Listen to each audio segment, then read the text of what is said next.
বেকার ছেলে তার মাকে বলছে, শুধু ডাল দিয়ে ভাত খেতে ইচ্ছা করছে না, একটা ডিম ভেজে দাও না মা। মা তখন বলছে, ডিম ঘরে বসে জন্ম হয় নাকি? শুয়ে বসে 3 বেলা শুধু বাপের ঘাড়ে বসে খাচ্ছিস, আবার মজা না হলে গলা দিয়ে খাবার নামবে না। নবাব দাদা জন্ম হয়েছে ঘরে, অকর্মা, এত বড় হয়েছে তাও কোনো কাজে খাটে না। বেকার ছেলের একটা ডিমের আবদারের বিপরীতে মা এতগুলো কথা শুনিয়ে দিল। রাগে গজগজ করতে করতে জায়গা ত্যাগ করলো। খাবার টেবিলে মায়ের এমন কথা শুনে গলা দিয়ে আর খাবার নামলো না। ভাতের প্লেটটা রেখে হাত ধুয়ে ফেললো। মা চাইলে ভালোভাবে বলতে পারতো ডিম নেই। আজ সে বেকার বলে মুখের উপর উঠতে বসতে খাবারের খোঁটাও শুনতে হচ্ছে।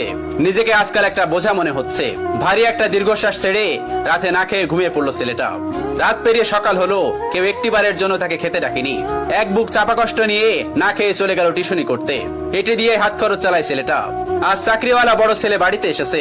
যে ঘরে বেকার ছেলের জন্য একটা ডিম ছিল না, সেই ঘরে আজ বাহারি আয়োজন করেছে মা। দুপুরে বড় ছেলেকে যত্ন করে খেতে দিল মা। ওই সময় অভিও এসেছে বাড়িতে। মা তাকে একটিবার অব্দি খেতে ডাকলো না। পেটের ক্ষুধা জানে এক প্লেট ভাতের জন্য কত কটু কথা সহ্য করে নিতে হয়। বেকার ছেলেটা সকল কষ্ট চাপা রেখে নির্লজ্জের মতো ভাইয়ের পাশে এসে খেতে বসলো।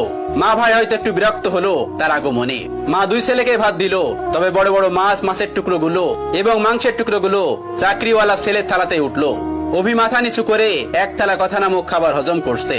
আর সেই ফাঁকে মা বড় ছেলের ভাতের নিচে বড় সড়ক একটা চিংড়ি গুজে দিল, যা চোখ এড়ালো না বেকার ছেলেটির। কে বলল বাবা মায়ের ভালোবাসা সব সন্তানের জন্য সমান হয়? এই যে মায়ের ভালোবাসায় কত ব্যবধান, এই কষ্টগুলো কাউকে বলা যায় না, আর সহ্য করা যায় না। আজ তারও একটা চাকরি হলে মা তাকেও নিশ্চয়ই এভাবে এক্সট্রা খাতির যত্ন করত। কথায় কথায় মন্দ বলতো না।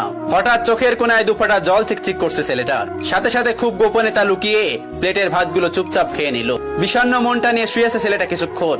এরই মধ্যে মুঠোফোনটা বেজে উঠলো। তার প্রিয় মানুষটি ফোন দিয়েছে। তার প্রিয় মানুষটির ফোনের নামটা দেখে অভির মুখে হাসি ফুটে উঠলো। রিসিভ করার সাথে সাথে তার প্রিয় মানুষটি ব্যস্ত কণ্ঠে বলল, অভি, তোমার সাথে বিকাল 4টায় আমি দেখা করতে চাচ্ছি। আমি নদীর পাড়ে অপেক্ষা করছি তোমার জন্য। তুমি তাড়াতাড়ি চলে এসো, জরুরি কথা আছে। অভির হাসি মুখটা চুপসে গেল এক নিমিষেই। পকেটটা একেবারে শূন্য। টিউশনির টাকা পেতে এখনো 10 দিনের মতো লাগবে। নিজের কাছে গাড়ি ভাড়াটাও নেই। তবুও মৃত্যু হেসে তার প্রিয় মানুষটাকে বলল, ঠিক আছে, আমি আসছি। অভি সাথে সাথে রেডি হয়ে নিল। ভয়ে ভয়ে বাবার রুমে গিয়ে ভীতু কণ্ঠে বলল, আব্বা। বাবা তখন বললেন, হ কোন সাহেব, গায়ে বাতাস লাগাতে যাচ্ছেন বুঝি? বাবার ঠেস মারা কথা গায়ে মাখলো না অভি, বরং অনুনয় করে বলল, আমাকে 100 টাকা দিবেন আব্বা, খুব আর্জেন্ট দরকার। বাবা তখন বলল, টাকা তো আর গাছে ধরে না যে তোকে ছিঁড়ে ছিঁড়ে দিব। নিজে কামাই করতে পারিস না? মানুষের ছোট ছোট পোলা বানো কত টাকা কামাই, পুরো সংসার চালাই, আর এত বড় দামড়া হয়েও বাপের কাছে টাকা চাও? এই লজ্জা করে না তোর? তুই সারাদিন গায়ে বাতাস লাগায় বেড়াবি, আর প্রত্যেক দিন তোর আমি টাকা দিব? অনেক তো বাসায় বাসায় খাওয়াইছি, আর না। তুই আমার সোজা সাপটা কথা শোন, আমি তো এত পকেট খরচ দিতে পারবো না। এখন থেকে নিজে নিজে ইনকাম করে খা, আর তা না পারলে আমার ঘর থেকে বাইর হয়ে যা। এত ঝামেলা আমার সহ্য হয় না, তুই আমার চোখের সামনে থেকে দূর হ। বাবার এতগুলো কথা শুনে ছেলেটার বুকটা মোচড় দিয়ে উঠলো। ভারী কয়েকটা দীর্ঘশ্বাস পেলে নিঃশব্দে বের হয়ে আসলো ঘর থেকে। এদিকে প্রিয় মানুষটা বারবার কল দিয়ে তাকে তাড়া দিচ্ছে। নিজেকে সামলে নিল অভি। বাগান থেকে একটা গোলাপ ছিঁড়ে নিজের পকেটে রেখে দিল অভি। অতঃপর পায়ে হেঁটেই গেল যথার্থ স্থানে। প্রিয়তমা আগে এসে বসে আছে। অভিকে দেখে উঠে দাঁড়ালো এবং বিরক্ত কণ্ঠে বলল, এত দেরি করলে যে? জানো আমি কতক্ষণ ধরে বসে আছি? অভি তখন বলল, সরি আমার অনুরাগী, রাগ করো না আমার উপর, আসতে একটু দেরি হয়েছে। প্রিয়তমা তখন বলল, চুপ করো, চুপ করে থাকো, নিশ্চয় টাকা ছিল না? নিশ্চয় পায়ে হেঁটে এসেছো? অভি তখন মাথা নিচু করে ফেললো। প্রিয়তমা তার হাতে একটা কার্ড ধরিয়ে দিয়ে বলল, সারপ্রাইজ। ছেলেটা তখন বলল, কি এটা, কিসের কার্ড? তখন তার প্রিয়তমা তাকে বলল, এটা আমার বিয়ের কার্ড, ফার্স্ট আমি তোমাকেই দিলাম, এসো, কিন্তু তুমি কিন্তু একদমই মিস করবে না। ছেলেটি তখন বলল, মানে কি বলছো তুমি, সত্যি বলছো? মেয়েটি তখন বলল, হ্যাঁ সত্যি বলছি। অভি কাপা কাপা হাতে কার্ডটি খুলে দেখে নিল। তার বুকের বাঁ পাশটায় চিনচিন করে ব্যথা করছে। কাপা কাপা কণ্ঠে জানতে চাইলো, 3 বছরের সম্পর্কের, তবে আজই কি ইতি কথা? প্রিয়তমা তখন জোর কণ্ঠে বলে উঠলো, হ্যাঁ। ছেলেটি তখন বলে উঠলো, আচ্ছা, ভালোবাসতে না আমায়? তুমি এত স্বাভাবিক, কষ্ট হচ্ছে না তোমার? কি করে পারবে তুমি আমাকে ছাড়া অন্য কাউকে বিয়ে করতে? প্লিজ প্লিজ এমন করো না, বলো এসব মিথ্যে। আমি তোমাকে ভালোবাসি, তোমাকে ছাড়া আমি কিভাবে থাকবো বলো?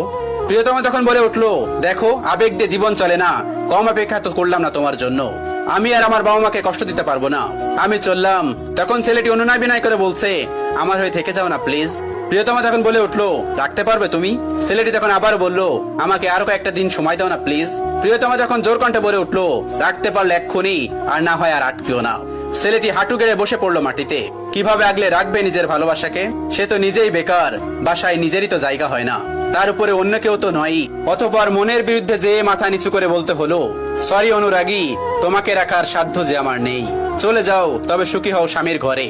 ভালো থেকো আমার না হওয়া প্রিয়তমা। বিদায় আমার অনুরাগী। অতঃপর 3 বছরের ভালোবাসার দাপন হলো বেকারত্বের কারণে। এভাবেই প্রতিনিয়ত হাজারো বেকার ছেলে হারায় তাদের প্রিয়তমাকে। অভি টলতে টলতে নদীর কিনারায় বসে পড়লো। নিজেকে পাগল পাগল লাগছে। প্রিয় হারানোর যন্ত্রণা এত তীব্র কেন, এত ব্যথা কেন? এই তো মনে হচ্ছে দমটা বের হয়ে যাবে তার। বুকের বাপাসটা ঝলসে যাচ্ছে তার। চোখ দিয়ে ঝরছে নীরব অশ্রু। বেকারদের এই নীরব অশ্রু লোকচক্ষুর আড়ালেই রয়ে যায়। বুক পকেটের শখের গোলাপটা আর দেয়া হলো না, আর দেওয়া হলো না প্রিয়তমাকে। অভি উঠে দাঁড়ালো এবং গোলাপটা ছুঁড়ে ফেললো নদীর পানিতে। অতঃপর দাঁড়িয়ে বিড়বিড় করে বলল, বেকারত্ব মানে রোজ হাজারো স্বপ্নের বলিদান। বেকারত্ব মানে হলো রোজ বাস্তবতার অনলে পোড়া। বেকারত্বের মানে হলো জ্যান্ত কতগুলো লাশ। বেকারত্ব মানে হলো জীবনের